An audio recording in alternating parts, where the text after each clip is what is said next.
The silk of my wedding dress clung to my skin like a second layer of lies.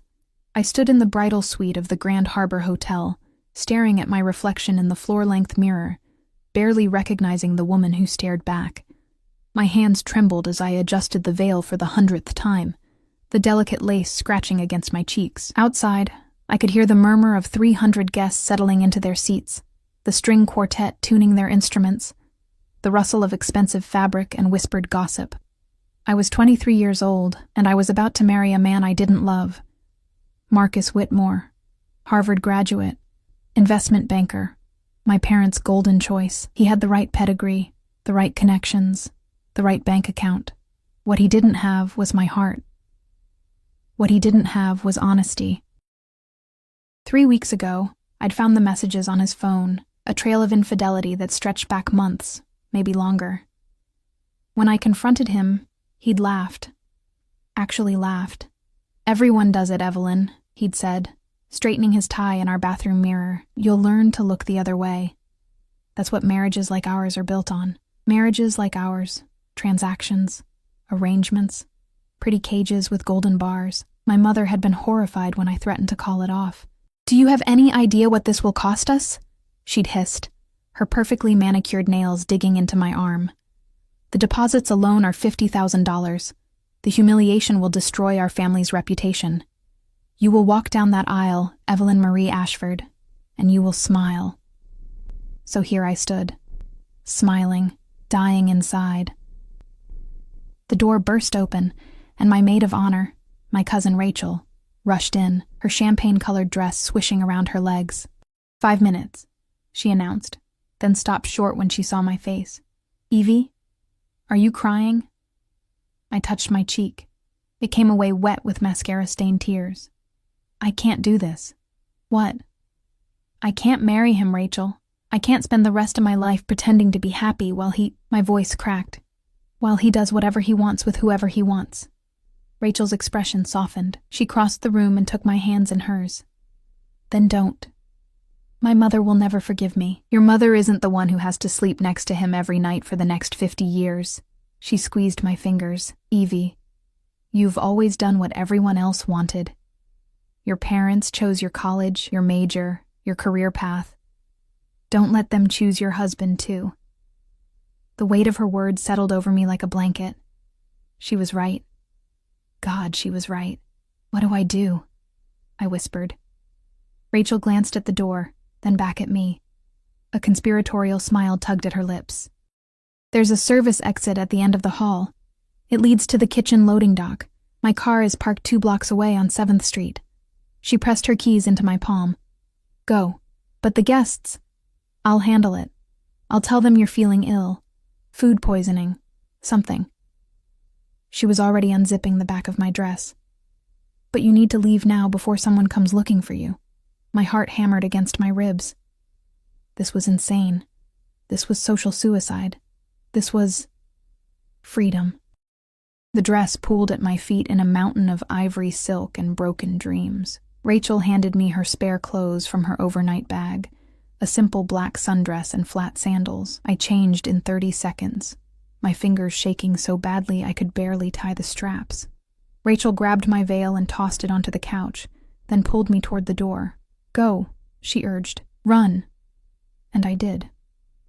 The service hallway was dim and utilitarian, smelling of industrial cleaner and leftover catering food. My sandals slapped against the linoleum as I ran, my breath coming in short gasps. Behind me, I could hear the muffled sound of the wedding march beginning. In 2 minutes, my father would realize I wasn't there. In 5, chaos would erupt. I burst through the loading dock door into blinding afternoon sunlight. The July heat hit me like a physical wall, thick and oppressive. I blinked away spots and stumbled down the concrete steps, my legs unsteady beneath me. 7th Street. 2 blocks. I could make it. I ran. The city sidewalks blurred past me. Tourists with cameras, businessmen in suits, street vendors selling hot dogs and pretzels. Nobody looked twice at a woman running in a black dress, tears streaming down her face. This was New York. Everyone was running from something. I found Rachel's car exactly where she'd said, a beat-up Honda Civic with a dent in the passenger door. My hands shook as I unlocked it, slid into the driver's seat, and started the engine. The air conditioning blasted hot air in my face. I cranked it to maximum and pulled into traffic without checking my mirrors. Where was I going? I had no plan, no destination. I just drove, merging onto the highway heading north, away from the hotel, away from Marcus, away from the life that had been suffocating me since birth. My phone buzzed in the cup holder, Mom calling. I ignored it. It buzzed again. Marcus. Then my father. Then Marcus again. I turned it off and threw it into the back seat. The highway stretched before me, an endless ribbon of asphalt and possibility. For the first time in years, I felt like I could breathe. I drove for 3 hours straight, barely conscious of where I was going. The gas gauge dropped steadily toward empty. My adrenaline began to fade, replaced by a bone-deep exhaustion that made my eyelids heavy and my reactions slow. I needed to stop, needed to rest, needed to figure out what the hell I was going to do with my life now. A road sign appeared. Crescent Bay, 10 miles. I'd never heard of it, which made it perfect. The exit ramp curved off the highway into dense forest. The landscape changed from urban sprawl to thick pine trees and rocky outcroppings. The road narrowed, becoming a 2-lane coastal highway that hugged dramatic cliffs overlooking the Atlantic. The ocean stretched out to my right, dark and churning beneath gathering storm clouds. Crescent Bay itself was small, a picturesque harbor town with a main street lined with seafood restaurants, tourist shops, and a single traffic light. Fishing boats bobbed in the marina. The air smelled of salt water and fried clams. It was the kind of place people came to forget about their problems. Perfect. I pulled into the parking lot of the first motel I saw, the Sea Breeze Inn, a weathered 2-story building with peeling blue paint and a flickering neon vacancy sign. The office was empty except for an elderly woman behind the counter, reading a romance novel with a bare-chested man on the cover. "Help you?" she asked without looking up. "I need a room. Just for tonight. $65, cash or card." I fumbled for my wallet, praying I had enough. My bank accounts were joint with my parents. They'd freeze them the second they realized I'd run. I had $83 in cash and a credit card that would probably work for another few hours. "Card," I said. She ran it. It went through. I exhaled in relief. "Room 214, second floor, end of the hall. Checkout's at 11. She handed me a key attached to a plastic anchor keychain. "Storm's coming in tonight. Might lose power. There's candles in the nightstand. Thank you." The room was exactly what I expected. Dated floral wallpaper, a sagging double bed, and a bathroom with questionable water pressure. But it was clean. And it was mine, and nobody knew I was here. I collapsed onto the bed, fully clothed, and stared at the water-stained ceiling. What had I done? I'd just blown up my entire life. My parents would be furious. Our family would be humiliated. Marcus would probably sue for breach of contract or something equally vindictive. And yet, I couldn't bring myself to regret it. My stomach growled, reminding me I hadn't eaten since breakfast. I hadn't had an appetite before the wedding, and now I was starving. I grabbed my wallet and headed back outside, following the smell of grilled seafood down Main Street. Most of the restaurants looked touristy and overpriced, but there was one at the end of the street that seemed different. A place called Vittorio's, with dark windows and no cutesy nautical decorations. A simple awning, a single door. The kind of establishment that didn't need to advertise because it already knew its worth. I pushed inside. The interior was all dark wood and low lighting, elegant without being pretentious. Leather booths lined the walls, a polished bar stretched along one side, bottles of expensive liquor gleaming like jewels. Soft jazz played from hidden speakers. There were only a handful of other diners, all dressed considerably better than I was in Rachel's borrowed sundress. A hostess materialized from the shadows, a stunning woman in a black pencil skirt and crisp white blouse. Her eyes swept over me with thinly veiled disdain. "Do you have a reservation?" "No, I just wanted dinner. We're fully booked." Her tone suggested I should have known better than to walk in off the street. Disappointment crashed over me. Of course they were. I probably looked like a mess anyway. No makeup, tangled hair, yesterday's tears still staining my cheeks. I turned to leave. Wait. The voice came from the bar, deep, accented, commanding without being loud. I turned back. A man sat in the corner booth, partially hidden in shadow. I could only see fragments of him at first. A strong jaw, dark hair swept back from his forehead, the glint of an expensive watch on his wrist. He wore a charcoal suit that probably cost more than my car, tailored so perfectly it looked like it had been painted onto his body. "She can have the table by the window," he said, his eyes never leaving mine. The hostess's entire demeanor changed. "Of course, Mr. Russo. Right away." She turned to me with a forced smile. "This way, please." I should have left. Something about the way everyone in the restaurant had gone very still. The way the hostess's hands trembled slightly as she grabbed a menu, the way the bartender wouldn't meet my eyes. It all screamed danger, but I was hungry, exhausted, and had nowhere else to go, so I followed her to the table. As I passed the corner booth, I felt him watching me. The weight of his gaze was almost physical, a dark pressure that made the hair on the back of my neck stand up. I risked a glance in his direction. Our eyes met. He was younger than I'd expected, maybe 30, 32 at most. Devastatingly handsome in a way that felt dangerous, like standing too close to a fire, sharp cheekbones, full lips that curved into the barest hint of a smile, eyes so dark they were almost black, reflecting the candlelight like polished obsidian. And something else. Something predatory. I looked away quickly, my heart hammering. The hostess seated me by the window overlooking the harbor. Through the glass, I could see storm clouds rolling in, turning the sky purple and bruised. Lightning flickered on the horizon. "Your server will be right with you," the hostess said, practically fleeing back to her post. I opened the menu with shaking hands. Everything was written in Italian, with prices that made my stomach drop. The cheapest entree was $42. I had $83 to my name, and I'd just spent $65 of it on the motel room. I was calculating whether I could afford an appetizer and still have enough for gas when a shadow fell across my table. I looked up. It was him. Up close, he was even more striking and more terrifying. He moved with a controlled grace that reminded me of a panther circling prey.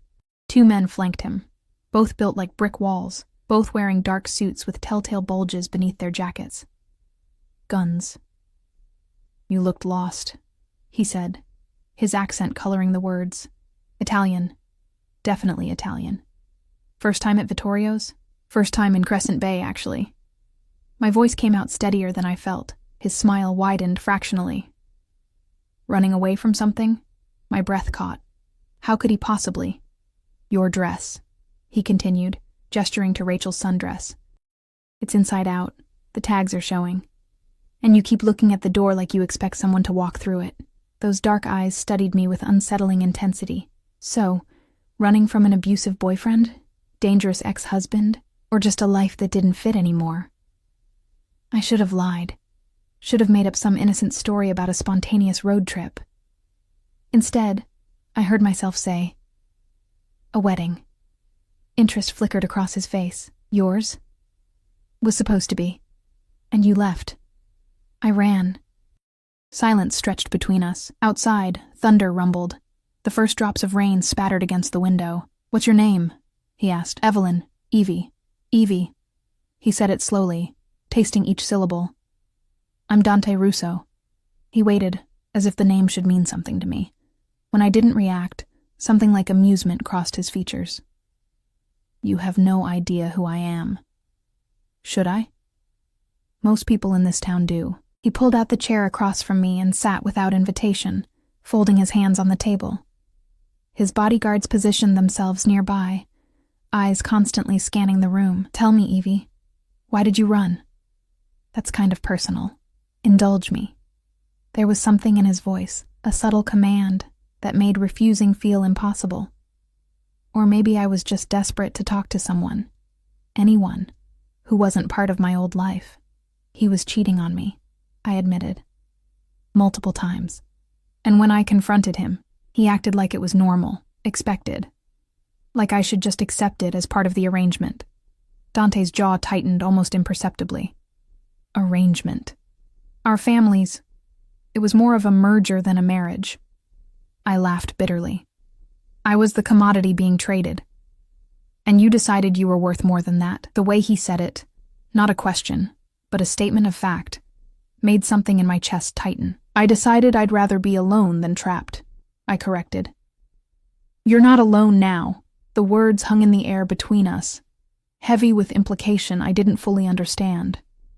Rain lashed against the windows in earnest now. The lights flickered once, twice, then stabilized.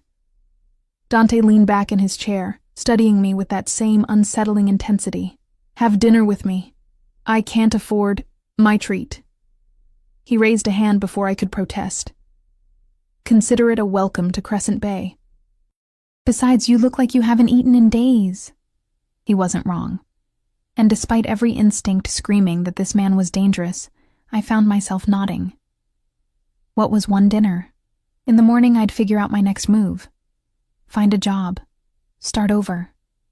Just one dinner with a stranger who looked at me like I was something precious. What could possibly go wrong? Dante snapped his fingers without looking away from me, and within seconds, a waiter appeared at our table, a thin, nervous man who kept his eyes lowered as he took our order. Dante ordered for both of us in rapid Italian, his voice smooth and authoritative. The waiter nodded frantically and disappeared into the kitchen like his life depended on it.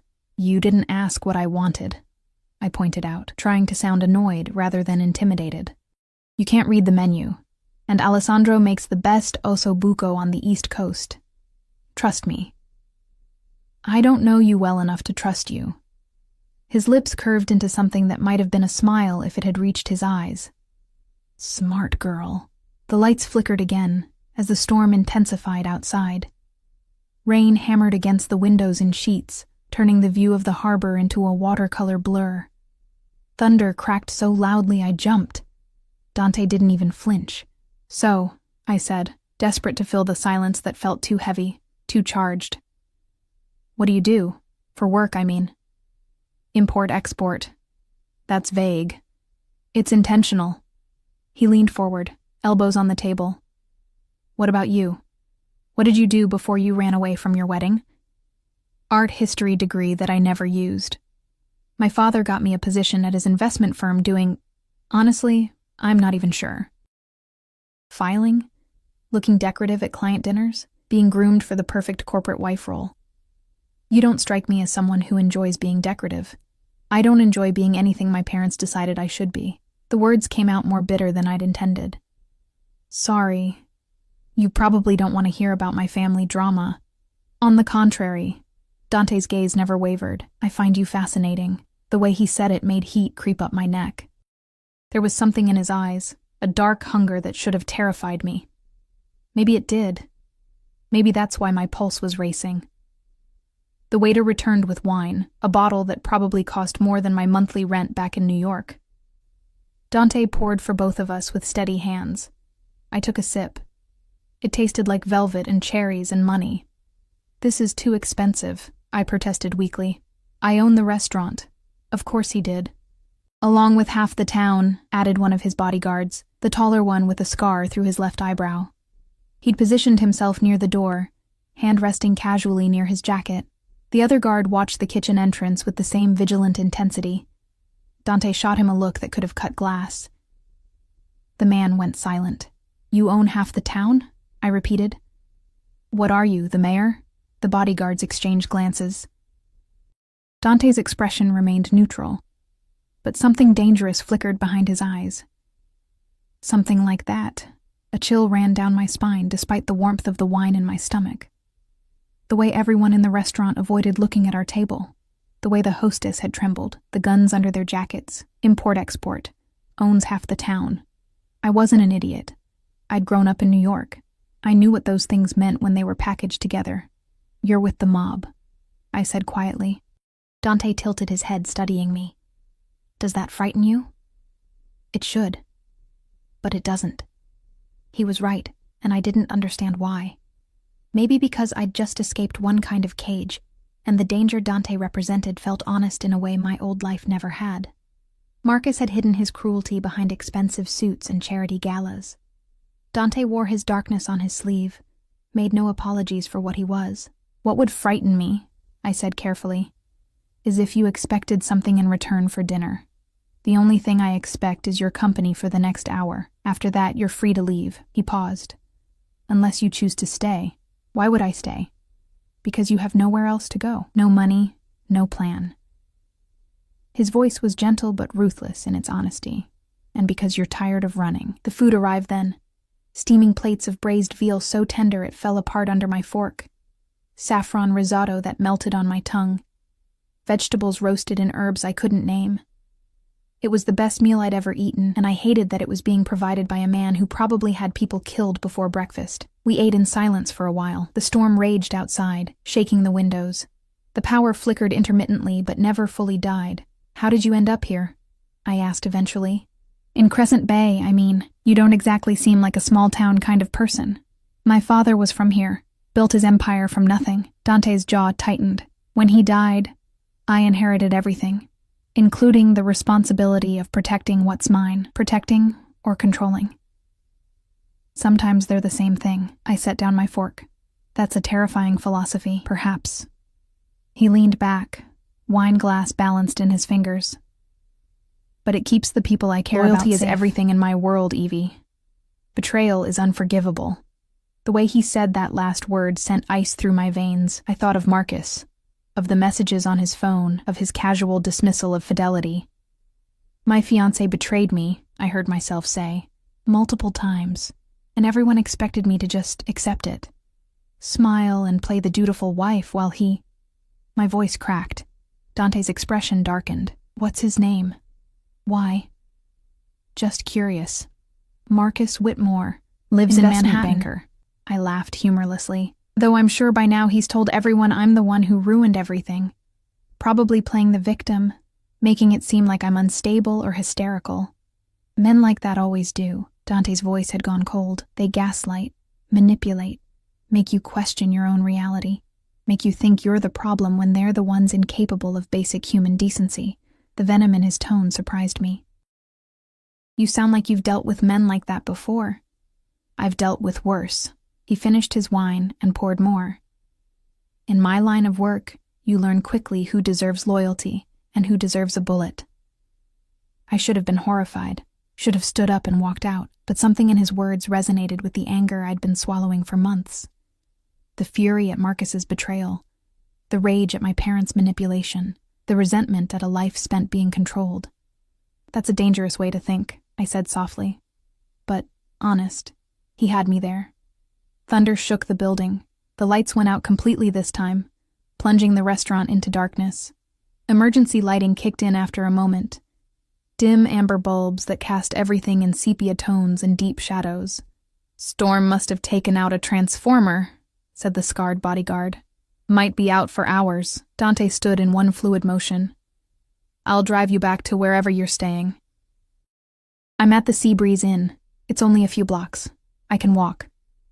"In this?" He gestured to the windows, where rain was coming down so hard it looked like the ocean had declared war on the land. "You'll drown before you make it to the corner." "I'll wait it out." "Evie." The way he said my name stopped me mid-sentence. "Let me drive you. Please." The please surprised me. Men like Dante Russo probably didn't say please very often. I found myself nodding.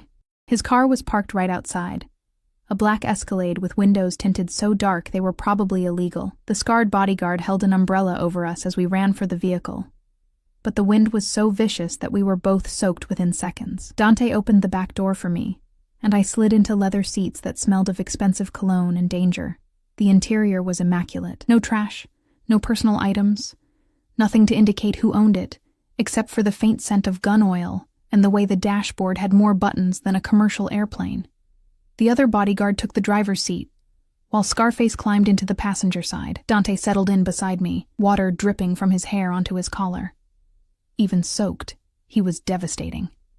"The Seabreeze Inn," Dante told his driver, "and take the long way. Roads might be flooded." The engine purred to life, quiet, powerful, predatory. We pulled out of the parking lot into a wall of rain. The windshield wipers worked frantically, but could barely keep up. Lightning illuminated the world in stark white flashes. "You know," I said as we drove, "you never actually confirmed or denied the mob thing." Dante turned to look at me, his face half in shadow. "Would it change anything if I did?" "I don't know. I think you do." He shifted closer, and suddenly the space between us felt non-existent. "You're not afraid of me, Evie. You should be, but you're not. Want to know why?" My breath caught. "Why?" "Because you recognize something in me. The same thing I recognized in you at the restaurant." His voice dropped to barely above a whisper. "We're both trapped in cages of other people's making. The only difference is that I broke free of mine a long time ago. You're just starting to." His hand rested on the seat between us, close enough that I could feel the heat radiating from his skin. I should have pulled away, should have put distance between myself and this dangerous, magnetic man who looked at me like I was both salvation and damnation. Instead, I asked, "How did you break free?" "I took what was mine, by force, when necessary, by blood, when unavoidable." He held my gaze. I stopped asking permission to live the life I wanted and started taking it. "That's not freedom. That's just a different kind of cage, is it?" He leaned in, and I could smell rain and wine, and something darker, more intoxicating. "Or is it the only real freedom there is? The freedom to choose your own chains?" The car hit a pothole, throwing me against him. His arm came up instinctively, steadying me. For a moment, we stayed like that, my hand pressed against his chest, his arm around my waist, faces inches apart. I could feel his heartbeat under my palm. Steady. Strong. Completely controlled even as something wild and dangerous burned in his eyes. "We're here, boss," the driver announced, breaking the spell. I pulled back, cheeks burning. Through the rain-streaked windows, I could see the flickering neon sign of the Seabreeze Inn. "Thank you," I managed, "for dinner, and the ride." "Evie." Dante caught my wrist as I reached for the door handle. His grip was firm but not painful. "Do you have money? A plan?" "I'll figure something out." "That's not an answer. It's the only one I have." He studied me for a long moment, then released my wrist and reached into his jacket. I tensed, half expecting a weapon. Instead, he pulled out a business card, matte black with silver lettering. "My private number," he said, pressing it into my hand. "If you need anything, and I mean anything, call me." "I can't accept—" "You can. You will." His tone left no room for argument. "Crescent Bay is a small town, Evie. Word travels fast. By tomorrow, everyone will know there's a new girl staying at the Seabreeze. Some will be curious. Some will be less friendly. Are you trying to scare me? I'm trying to protect you. Why? You don't even know me." Something fierce and possessive flashed across his face.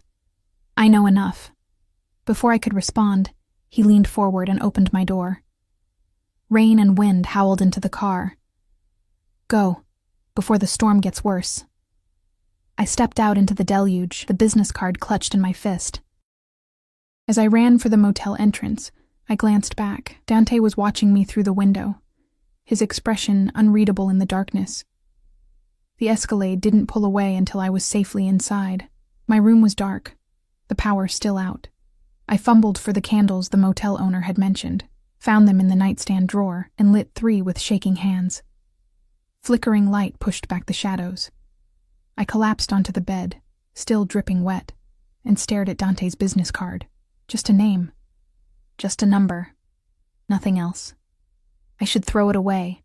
Should forget about the dark-eyed man who'd bought me dinner and looked at me like I was something precious and terrifying all at once. Instead, I tucked it into my wallet, lay back against the pillows, and listened to the storm rage outside while my heart raged inside. Tomorrow, I told myself. Tomorrow I'd figure out my life, find a job, start over. Tomorrow.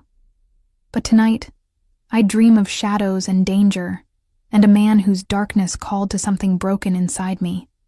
The candles burned lower, the storm screamed against the windows, and somewhere in the night, I could have sworn I heard the rumble of an engine idling in the parking lot, keeping watch. I woke to silence and sunlight streaming through threadbare curtains. The storm had passed, leaving behind that peculiar stillness that follows violence. Air scrubbed clean, world holding its breath. My phone, which I'd retrieved from the back seat and plugged in before collapsing into bed, buzzed insistently on the nightstand. 47 missed calls, 63 text messages. I scrolled through them with a detached sort of fascination, like reading about someone else's life. My mother's messages evolved from concerned to furious to threatening. My father's were shorter, more pointed. Come home immediately. We'll discuss your behavior. Marcus had sent only one. You humiliated me. You'll regret this. The implied threat made my stomach clench, but I deleted it along with all the others. I had $18 left. The motel checkout was in 3 hours. I needed a plan. The shower sputtered lukewarm water that smelled faintly of rust, but I stood under it anyway, letting it wash away yesterday's fear and confusion. When I emerged, wrapped in a towel that had seen better decades, I caught my reflection in the foggy mirror. I looked different. Younger somehow, despite the exhaustion shadowing my eyes. Like I'd shed a skin I'd been wearing for 23 years, and was only now seeing what lay underneath. My only clothes were Rachel's black sundress, now wrinkled and salt-stained from last night's storm. I put it on anyway, finger-combed my damp hair, and ventured outside.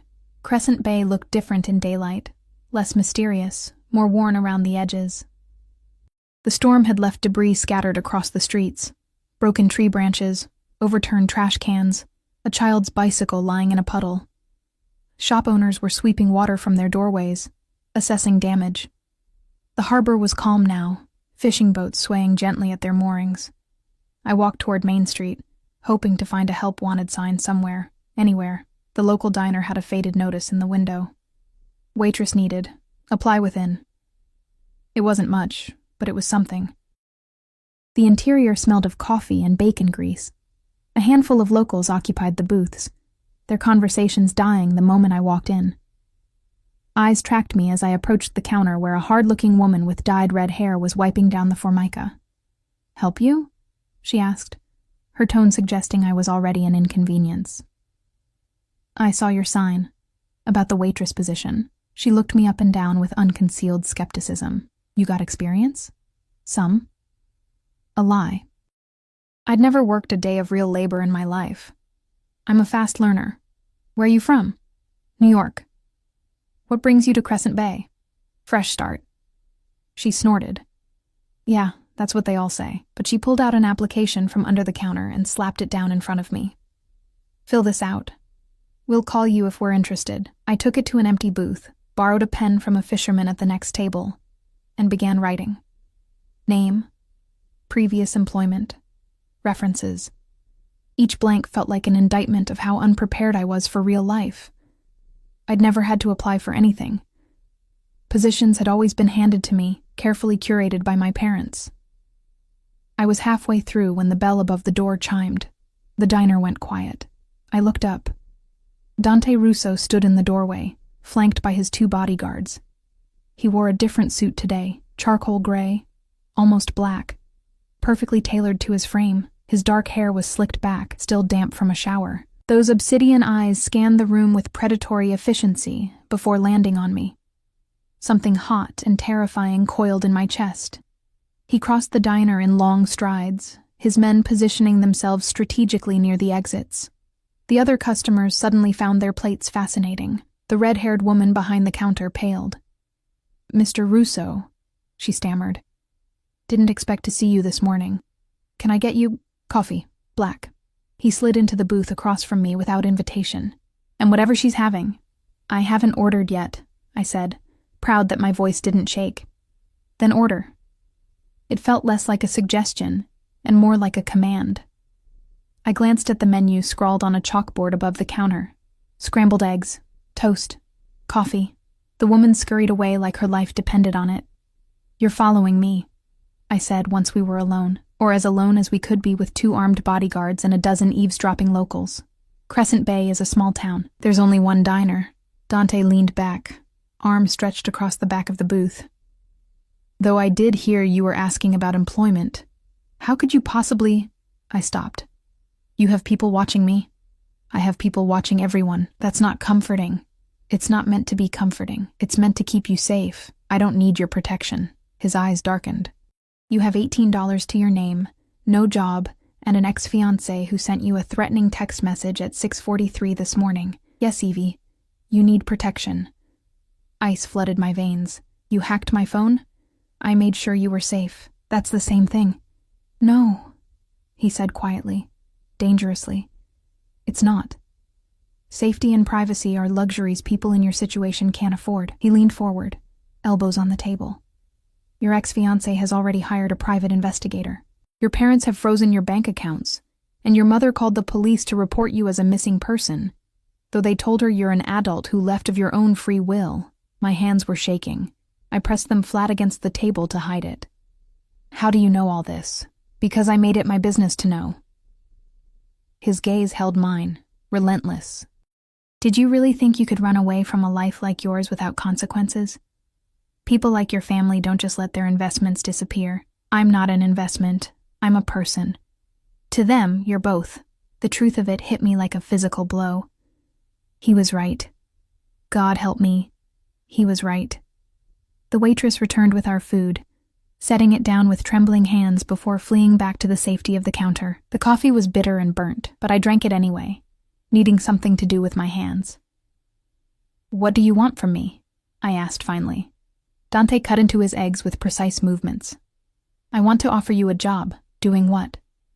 "I need someone to manage the gallery." "What gallery?" "The one I'm opening next month. Art gallery. High-end pieces, local artists, some international work." He took a bite, chewed, swallowed. "You have an art history degree. You understand the world you came from, the wealthy collectors, the social dynamics, how to make people feel sophisticated while separating them from their money. You'd be perfect." It was too convenient, too perfect, too much like a trap disguised as salvation. "Why would you do this for me?" "Because I can. Because you need it. Because—" He paused, something flickering across his face too quickly to read. "Because I want to. And what do you expect in return?" "Loyalty." The word hung in the air between us, heavy with meaning. "Work for me. Don't betray me. Don't run to your family or your ex-fiancé. Give me your trust, and I'll give you safety, a life, freedom to become whoever you want to be without them controlling you." "That's not freedom. That's just trading one cage for another." "Maybe." He set down his fork, gave me his full attention. "But this cage comes with a key. You can leave whenever you want. I won't stop you. But while you're here, while you work for me, no one touches you. No one threatens you. No one makes you feel small or worthless, or like you're only valuable as someone's possession." My throat tightened. "You don't know me well enough to make those promises." "I know enough." His voice dropped, intimate despite the public setting. "I know you'd rather starve than go back to a man who cheated on you. I know you walked away from wealth and status because you refused to compromise your dignity. I know you're sitting here filling out an application for minimum wage work when you could call your father and end this with one phone conversation." He reached across the table, his fingers brushing mine. "I know you're stronger than you think you are. And I know that strength is worth protecting." Heat radiated from where his skin touched mine. Every instinct screamed danger, but beneath it was something else. A desperate, aching need to believe someone saw value in me beyond what I could provide or represent. When would I start? The words escaped before I could stop them. Satisfaction gleamed in his eyes. "Today, I'll have Marco drive you to the gallery space. You can assess what needs to be done. Start planning the opening. Salary is $75,000 a year, plus housing." "Housing?" "I own several properties. You can't stay at the Sea Breeze indefinitely." He pulled out his phone, typed something rapidly. "There's a furnished apartment above the gallery. 2 bedrooms, full kitchen, ocean view. It's yours. $75,000, an apartment. A job using my actual education. It was more than I dared hope for when I woke up this morning with $18 and no prospects. It was also too good to be true. What's the catch? I asked. No catch. Just loyalty. And if I break that loyalty? His expression went cold, absolutely arctic. Then you'll learn why people in this town are afraid of me. A smart woman would have walked away. Would have taken her chances with the diner job and a motel room. Would have recognized the darkness in Dante Russo and run as far and fast as possible. But I'd spent my entire life being smart. Being careful. Being exactly what everyone expected. And where had it gotten me? Okay, I heard myself say. I'll do it. Dante smiled. A real smile this time, not the practiced curve of lips, but something genuine and almost boyish. It transformed his face, made him look younger, less dangerous, almost human. Good. He stood, pulling out his wallet and dropping a $100 bill on the table for a meal that couldn't have cost more than $20. Marco will drive you to the gallery. I have business to attend to, but I'll check in later. What kind of business? The kind you don't need to worry about. He walked away before I could respond, his bodyguards falling into formation around him. The diner remained silent until his Escalade pulled away from the curb. Then the whispers started. Urgent, speculative, afraid. The red-haired waitress approached my booth cautiously. You know what you're doing, honey. Not even a little bit. She shook her head.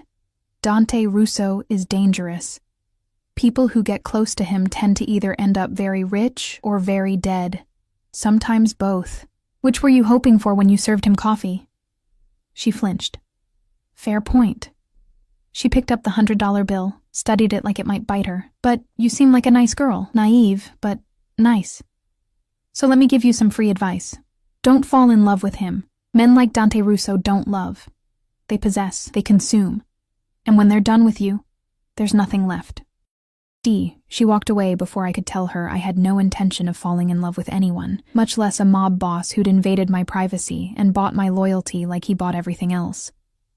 But as I walked out of the diner into the bright morning sunlight, I touched my wallet where his business card still rested, and I wondered if I was lying to myself. Marco, the scarred bodyguard from last night, was waiting outside in a black sedan. He opened the door for me with surprising courtesy. Gallery's 10 minutes away, Miss Ashford, he said. His voice was gravelly, like he'd spent years smoking cigarettes and screaming orders.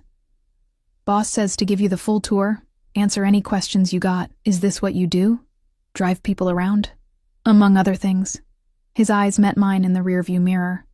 But mostly, I keep Mr. Russo alive.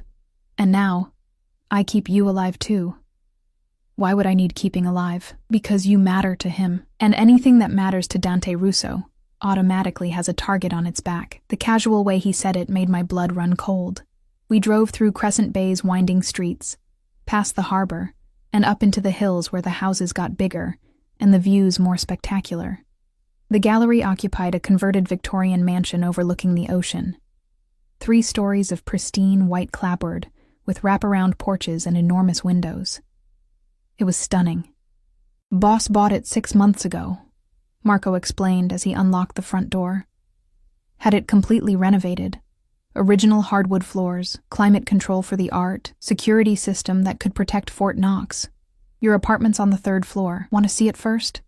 I nodded, unable to speak past the lump in my throat. The apartment was beautiful. Hardwood floors, exposed brick, floor-to-ceiling windows that framed the Atlantic like a living painting. The furniture was minimal, but expensive. A cream-colored sofa, a glass dining table, a bed with white linens that looked like clouds. The kitchen had granite countertops and appliances that probably cost more than my first car. Boss had it furnished yesterday, Marco said. After he met you. Yesterday. He'd bought furniture and prepared an apartment for me less than 12 hours after meeting me in a restaurant. Why? I whispered. Marco's scarred face softened almost imperceptibly. Because he saw something in you worth protecting. And Dante Russo always protects what's his. What's his. The words should have terrified me. Instead, they felt like a promise. I spent the rest of the day exploring the gallery, taking notes on my phone, sketching out ideas for the opening. The space was extraordinary. High ceilings with crown molding, natural light flooding through tall windows, walls painted in soft, neutral tones that would make any artwork shine. Someone with impeccable taste had overseen the renovation. Marco stationed himself near the front entrance, silent but present, occasionally answering his phone in terse Italian. I tried not to think about what those conversations might entail. By late afternoon, I'd filled a dozen pages with plans. Lighting adjustments, display configurations, a list of local artists to contact. I was so absorbed that I didn't hear the door open until a woman's voice cut through my concentration. "So you're the new girl." I turned. She stood in the doorway like she owned it, tall, willowy, with jet black hair cascading over her shoulders and eyes like green glass. Her dress probably cost more than most people's monthly rent, and she wore it with the casual confidence of someone who'd never questioned her place in the world. She was also staring at me with undisguised hostility. "I'm Evelyn," I said, setting down my notebook. "Can I help you?" "Valentina Castellano." She stepped inside, heels clicking against the hardwood. "Dante's fiancé." The word hit me like a punch to the stomach. Fiancé. Of course. A man like Dante Russo would have someone beautiful and polished and probably from the same dark world he inhabited. "He didn't mention—" I started. "I'm sure he didn't." Valentina circled me slowly, predatory. "Dante has a habit of forgetting to mention me when there's something new and shiny to distract him, and you, darling, are very shiny." "I'm just managing the gallery. Of course you are."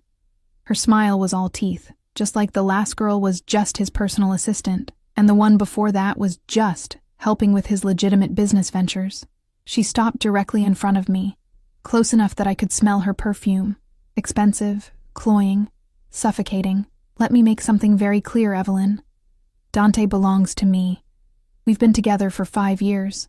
Our families have alliances that go back generations. Whatever fantasy he sold you about freedom and fresh starts, it ends the moment he gets bored, which he always does." Something hot and defiant flared in my chest. "I'm not interested in Dante romantically." "Liar." She laughed, brittle and sharp. "I saw how he looked at you last night at Vittorio's. Everyone did. That obsessive, possessive look he gets when he finds a new toy." Her expression hardened.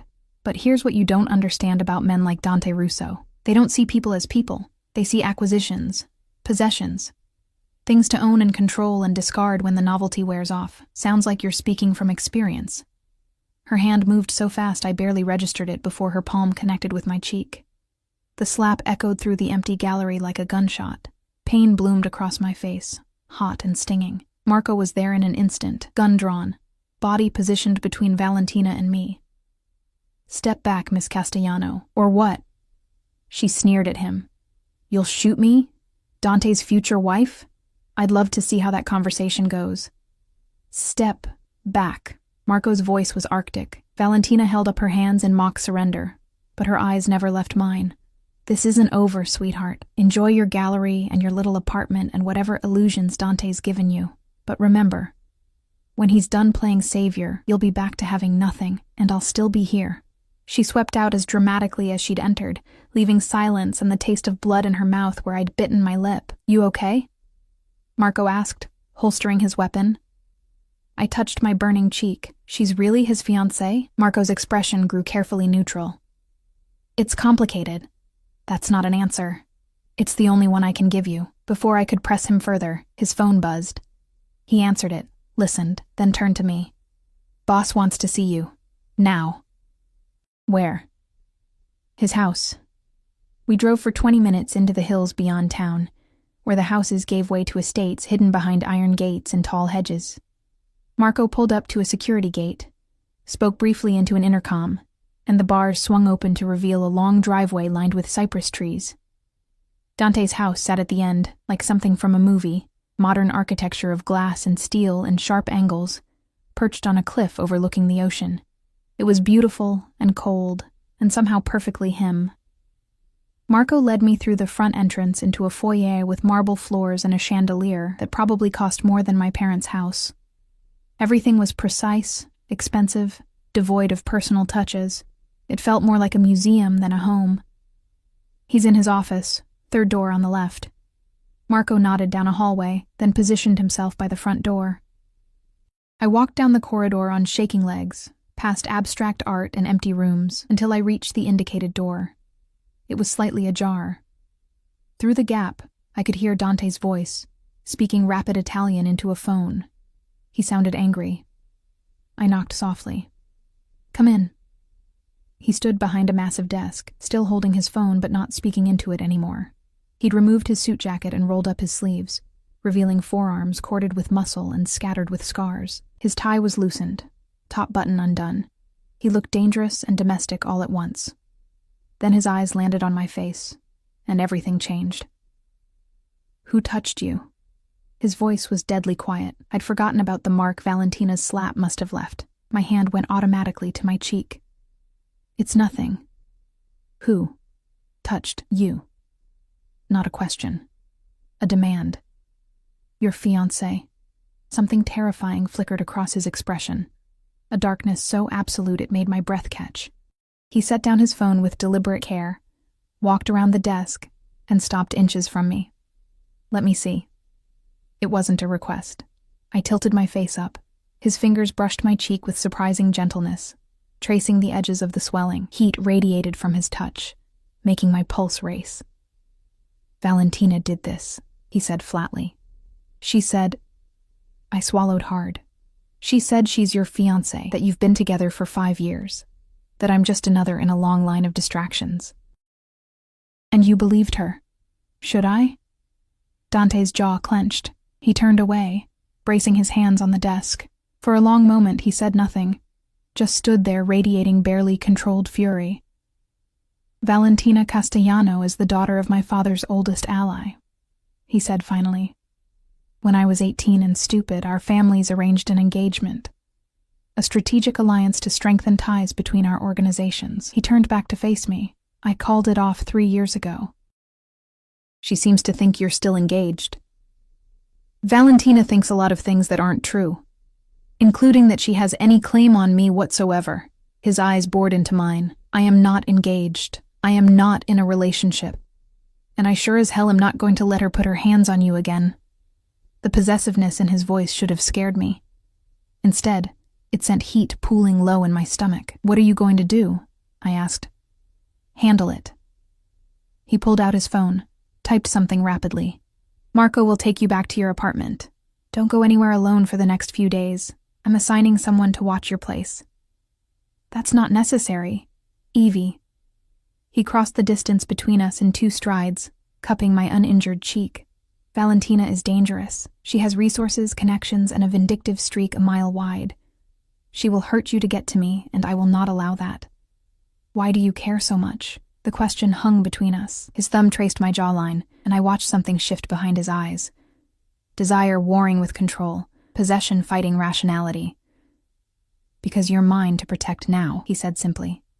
"And I protect what's mine." There was that word again. Mine. "I'm not your possession. No." His voice dropped to barely above a whisper. "You're something far more dangerous than that." "What?" He leaned in close enough that I could feel his breath against my lips. "You're the first thing in 10 years that's made me want something beyond power and revenge. And that, cara mia, terrifies me more than any enemy I've ever faced." His lips brushed mine, not quite a kiss, more like a promise. Then he pulled back, leaving me dizzy and aching. "Go home, Evie. Lock your doors, and don't open them for anyone but Marco or me." I left in a daze, my lips still tingling from that almost kiss. Marco was waiting in the foyer, keys in hand. We drove back to the gallery in silence, but I caught him watching me in the rearview mirror, with something that might have been sympathy. "He doesn't do this, you know," Marco said, as we pulled up outside the gallery. "Care about people. The last person he cared about was his sister, and she—" He stopped abruptly. "What happened to her?" "Not my story to tell." He got out, opened my door. "But I will tell you this. Dante Russo is a dangerous man. He's killed people, destroyed families, built an empire on blood and fear. But with the people he cares about, he'd burn the whole world down to keep them safe. So if he says you're under his protection, you are, completely. And anyone who tries to hurt you will answer to him." He walked me to my apartment door, checked the rooms to make sure they were empty, then stationed himself outside. I locked the door behind me and leaned against it, my mind spinning. What had I gotten myself into? I spent the evening unpacking the few belongings I'd bought with the money Dante had advanced me. Clothes, toiletries, basic necessities. The apartment slowly began to feel less like a stage set and more like a home. I made pasta for dinner using the absurdly well-stocked kitchen, ate it while watching the sunset paint the ocean in shades of gold and crimson. My phone buzzed. Unknown number. Sleep well, cara mia. Tomorrow we begin turning your gallery dreams into reality, D. I stared at the message for a long time before typing back. How did you get this number? His response was immediate. I have all your numbers. Sleep. You're safe. I should have been angry about the invasion of privacy. Instead, I felt something warm and dangerous unfurl in my chest. I climbed into bed as full darkness fell, listening to the ocean and the occasional murmur of Marco's voice as he spoke to someone on his phone. Exhaustion pulled at me, but sleep was elusive. Every time I closed my eyes, I saw Dante's face inches from mine, felt his thumb tracing my jaw, heard his voice calling me something dangerous. Somewhere around midnight, I heard a car pull up outside. Footsteps. A quiet conversation between Marco and someone else. Then silence. I got up, crept to the window, and looked down. Dante's Escalade was parked on the street below, engine idling. Through the tinted windows, I could just make out his silhouette in the back seat. He was watching my apartment, making sure I was safe. The possessiveness should have frightened me. The obsessive attention should have sent me running. But as I crawled back into bed, I felt safer than I had in years. And that was the most terrifying thing of all. I woke to pounding on my door and Marco's urgent voice. Miss Ashford, you need to see this. I stumbled out of bed, pulled on a robe, and opened the door. Marco stood there with his phone extended, his expression grim. It's all over the news, he said. I took the phone.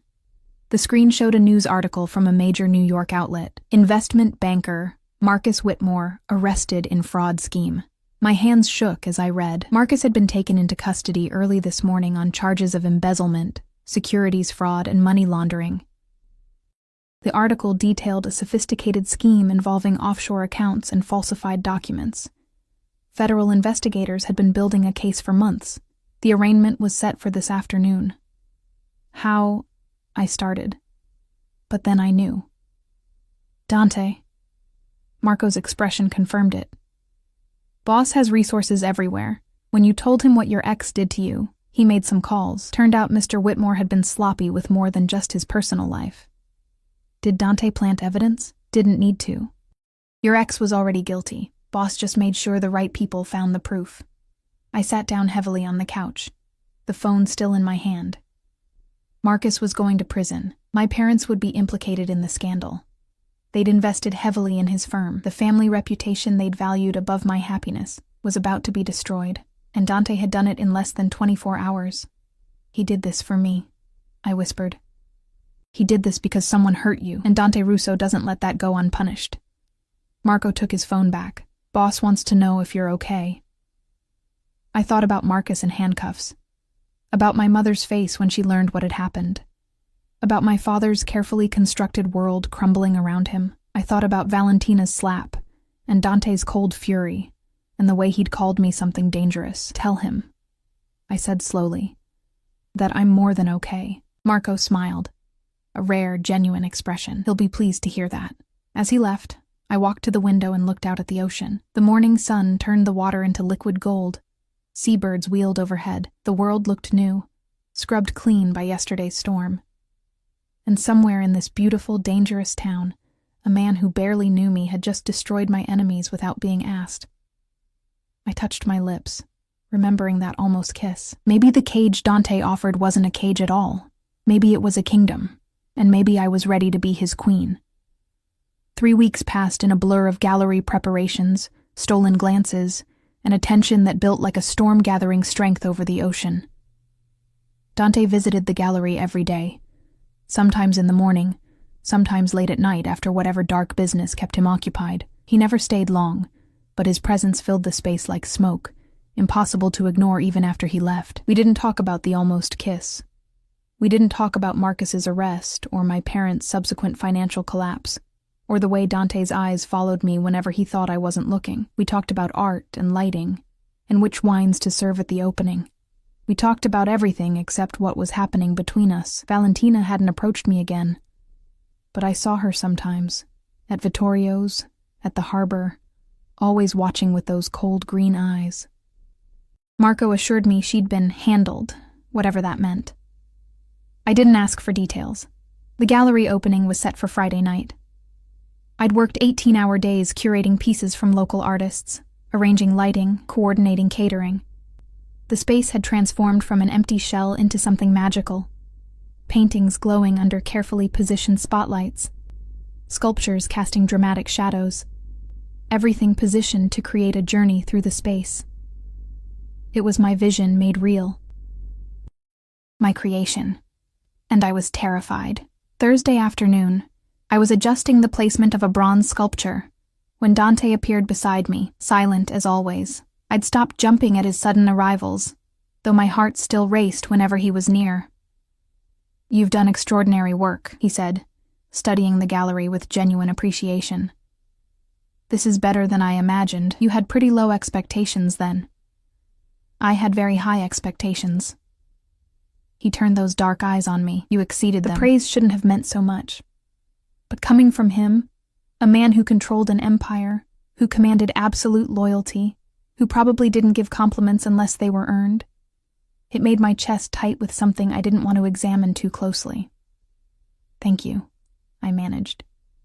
"For this, for everything, you earned it." He stepped closer, and suddenly the gallery felt too small, too warm. "There's something I need to tell you about tomorrow night." My stomach clenched. "What?" "Valentina will be there. I can't exclude her without causing problems with her father, but I've made it clear that if she so much as looks at you wrong, there will be consequences." "What kind of consequences?" His expression went cold. "The permanent kind." I should have been horrified, should have protested that violence wasn't the answer, but I'd grown up in the past 3 weeks. I'd learned what it meant to live in Dante's world, where loyalty was currency, and betrayal was paid for in blood. "I can handle Valentina," I said. "I know you can."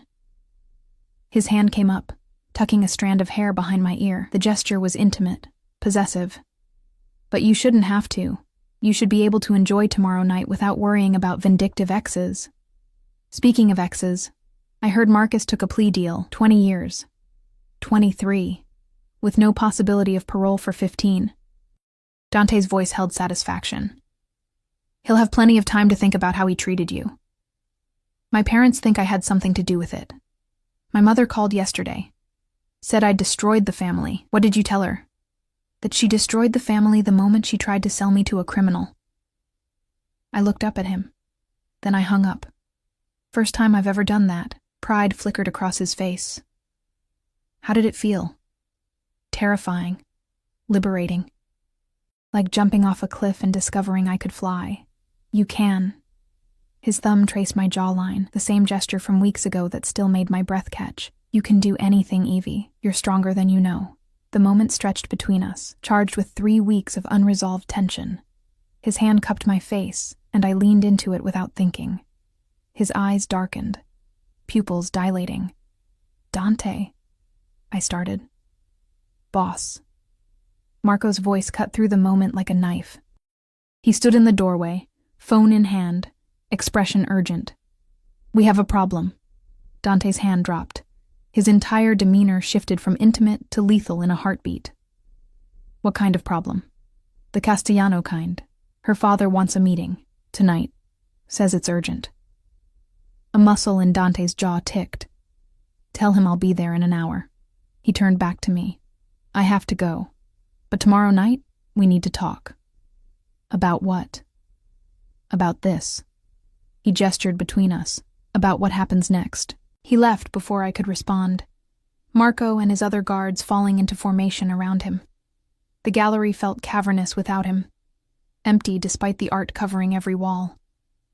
I worked until midnight, making final adjustments, obsessing over details, when I finally climbed the stairs to my apartment. Exhaustion dragged at my bones, but I couldn't sleep. Tomorrow was the opening. Tomorrow was everything I'd worked for. Tomorrow, Dante and I would finally talk about whatever this dangerous, terrifying thing between us was becoming. I must have dozed off eventually because I woke to my phone ringing. The clock read 3:17 a.m. Unknown number. I answered groggily. Hello? Evelyn Ashford? A woman's voice. Professional. Clipped. Yes? This is Crescent Bay Memorial Hospital. Dante Russo was brought in an hour ago with multiple gunshot wounds. He's listed you as his emergency contact. We need you to come immediately. The world tilted sideways. What? How? Ma'am, please come now. It's critical. I threw on clothes with shaking hands, ran down the stairs, found Marco's replacement, a man named Tony, stationed outside the hospital. Now. He didn't ask questions, just got me into the car and drove like the devil himself was chasing us. The 15-minute drive took 7. I ran through the emergency room doors in bare feet, having forgotten shoes entirely. A doctor intercepted me. Miss Ashford? I'm Dr. Patterson. Mr. Russo is in surgery. He was shot 3 times, shoulder, abdomen, and thigh. He's lost a lot of blood. Is he going to die? We're doing everything we can. Which wasn't an answer. They led me to a private waiting room, where 6 men in dark suits stood like sentries. I recognized some. Marco, Tony, others I'd seen around the gallery. They all looked shell-shocked, an emotion I'd never associated with these dangerous men. What happened? I demanded. Marco's scarred face was pale. Ambush. After the meeting with Castellano, they were waiting when we left. His hands clenched into fists. Boss pushed me out of the way, took bullets meant for me. Who did this? Working theory is Valentina. She has connections, mercenaries who don't care about family alliances. She found out about the gallery opening, realized Dante wasn't going to marry her, decided if she couldn't have him, nobody could. Cold rage flooded through me. Where is she? Being dealt with. Marco's expression was granite, but right now, all that matters is the boss pulling through. Hours crawled past. Dawn broke over the ocean, painting the waiting room in shades of pink and gold. Nurses came and went with updates that revealed nothing. Still in surgery, still critical, still fighting. I paced the small room like a caged animal, wearing a path in the linoleum. This man, this dangerous, possessive, protective man who'd given me a life when I had nothing, couldn't die, wouldn't die. I wouldn't allow it. At 7:30, Dr. Patterson returned. His scrubs were stained with blood. He's out of surgery, the doctor said. It was touch and go, but he's stable. The next 24 hours are critical, but if he makes it through, when can I see him? I interrupted. He's in recovery. Probably another hour before. I don't care. Take me to him. Now. Something in my voice made the doctor nod. He led me through a maze of corridors to a private room at the end of the ICU ward. Guards flanked the door. They let me pass without question. Dante lay in the hospital bed, unconscious, hooked up to more machines than I could count. His face was pale, bruised. Bandages covered his shoulder and torso. He looked smaller somehow, vulnerable in a way I'd never seen. I pulled a chair next to the bed and took his hand, the one without an IV, in both of mine. You don't get to die, I told him fiercely. Do you hear me, Dante Russo? You promised to protect me, and you can't do that if you're dead. So you're going to fight. You're going to survive. And when you wake up, we're going to have that talk you mentioned about what happens next, about this thing between us that terrifies us both. His fingers twitched in mine, maybe coincidence, maybe not. I stayed there all day, leaving only when nurses forced me out for procedures. Marco brought me food I didn't eat. Coffee I drank mechanically. The gallery opening came and went. Marco and Tony handled it, opening the doors, managing the crowd, making excuses for Dante's absence and mine. I didn't care about any of it. At some point during the second night, Dante's eyes opened. Groggy, confused, but aware. They found me immediately. Evie, he rasped. I'm here. I squeezed his hand. You're okay. You're going to be okay. Valentina. Being handled. Don't worry about her. His grip on my hand tightened with surprising strength. Not leaving you. Can't leave you. You're not leaving me. You're right here. No. His eyes burned with feverish intensity. Never leaving. You're mine. Mine to protect. Mine to... He stopped, searching for words through the pain medication fog. Yours to what? Love. The word came out broken, desperate. Mine to love, if you'll let me. Tears I didn't know I'd been holding back spilled over. You're delirious. No. He pulled me closer with the hand I was holding, until my face was inches from his. Been falling for you since that first night. Since you walked into my restaurant looking lost and fierce, and so damn beautiful I couldn't breathe. Tried to fight it. Tried to tell myself it was just possession, just the need to protect something fragile. But it's more. You're more. Dante. Let me finish. Each word seemed to cost him. I'm not a good man, Evie. I've done terrible things, hurt people, destroyed lives. My world is dark and dangerous, and you deserve so much better. But I'm also selfish enough to want you anyway. To need you. To love you so completely that the thought of losing you nearly stopped my heart before the bullets could. I was crying openly now. You can't say things like that. Why not? Because I'm already terrified of how much I feel for you. Because you're right. I should run from you, from this life, from everything you represent. But I can't. Because somewhere in the past 3 weeks, you stopped being the dangerous man who saved me and became the person I can't imagine living without. His smile was weak but genuine. So stay. Build your gallery. Live in this town. Let me love you the only way I know how. Completely, possessively, with everything I am. That's not healthy. No. He brought my hand to his lips, kissed my knuckles. But it's honest. It's real. And it's yours if you want it. I thought about the life I'd left behind. The cage of expectations. The loveless marriage. The slow suffocation of being someone's possession rather than someone's partner. I thought about what Valentina and the waitress had warned me about. That Dante Russo consumed what he loved. Left nothing behind. But looking at him now, bruised and bleeding and barely conscious but still fighting to tell me he loved me, I realized they'd been wrong. Dante didn't consume. He protected. He cherished. He gave everything he had to the people he cared about, even when it meant taking bullets for them. Ask me, I said. What? Ask me properly. Understanding dawned in his eyes. Despite the pain, despite the medications, a real smile curved his lips. Evie Ashford. Will you stay with me? Not because you need protection, or a job, or a place to live, but because you want to? Because you love me too? Yes. The word came out stronger than I felt. Yes to all of it. The darkness and the danger and the possessive, overprotective man who somehow sees me as something precious. Yes.